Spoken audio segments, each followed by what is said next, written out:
Hi everyone, Dale Norman here with Theologians Think, and welcome to another Antichrist Analysed video.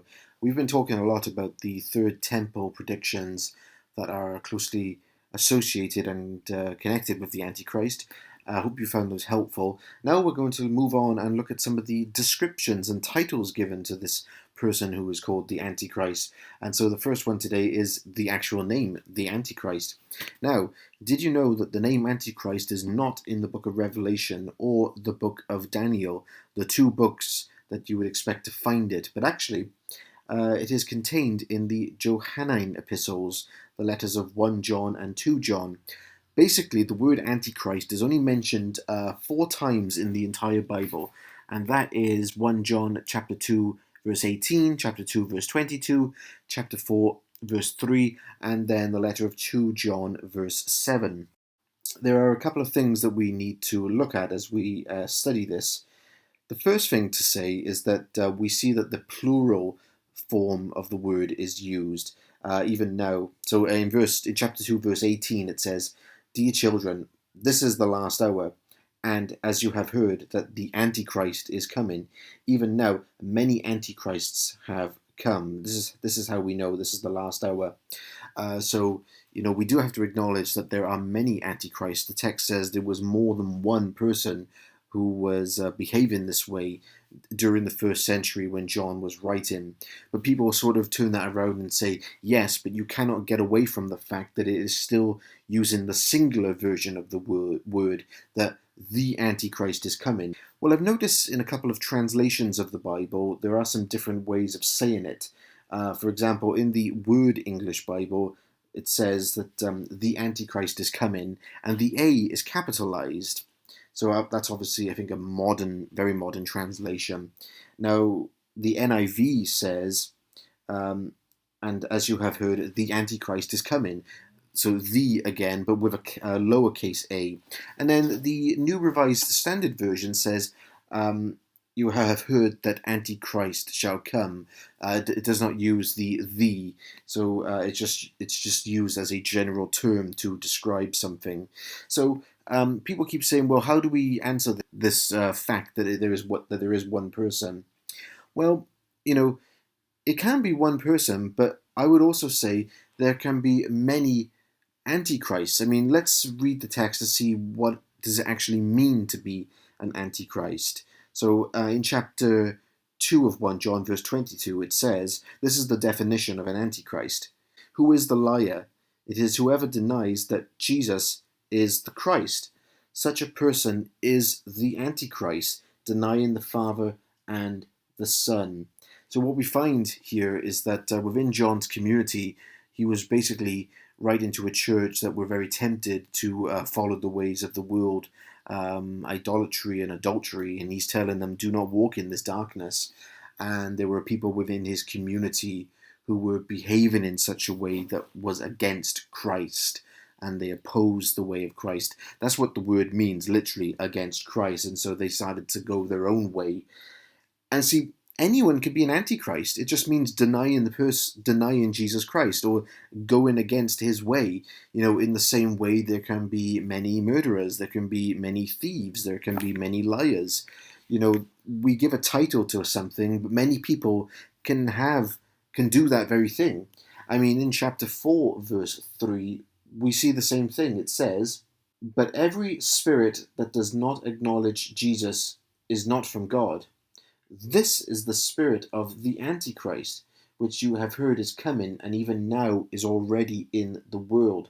So you see, there in that verse, it talks about the spirit of Antichrist.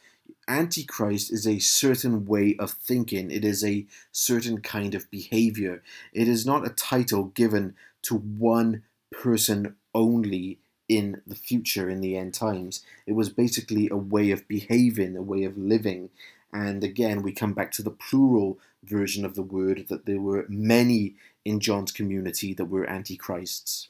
Again, we see the same principle in 2 John verse 7. I say this because many deceivers who do not acknowledge Jesus Christ as coming in the flesh have gone out into the world. Any such person is the deceiver and the Antichrist.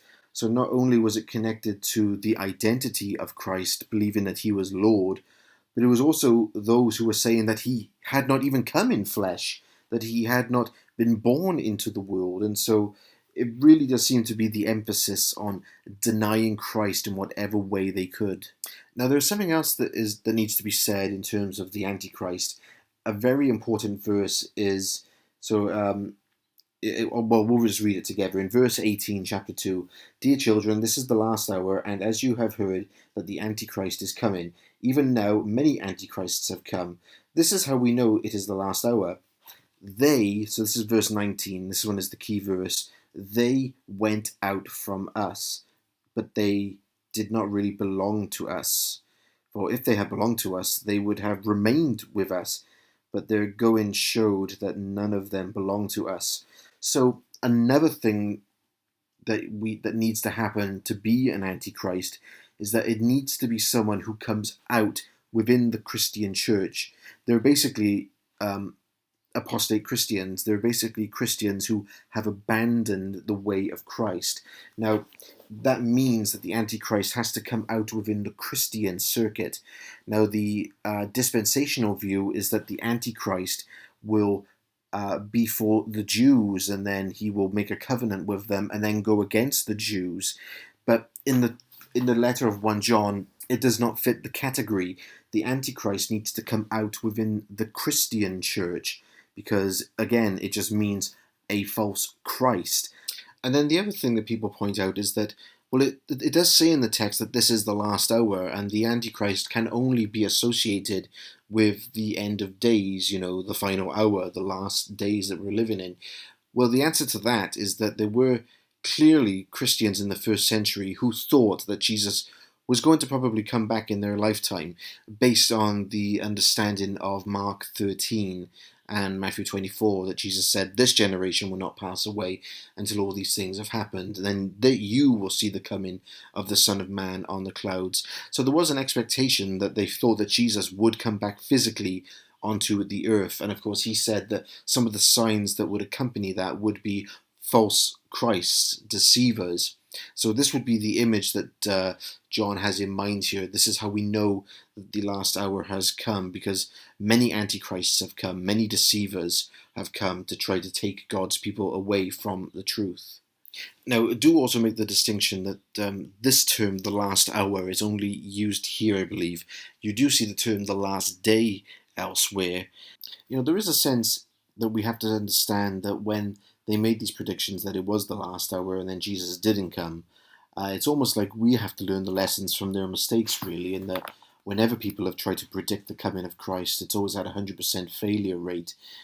So the basic lesson is that we need to learn from those principles, and that we need to be aware of the things that are going around us, but also not take it to such extreme that we say, yes, this is the moment when Jesus Christ will return, regardless of how many deceivers, liars, and antichrists would come in the world. The basic lesson from the Olivet Discourse, again, is to watch, stay awake, be on guard against such antichrists. So the bottom line is that from a biblical perspective, it is incorrect to say that there is one person only in the future who is going to be the Antichrist.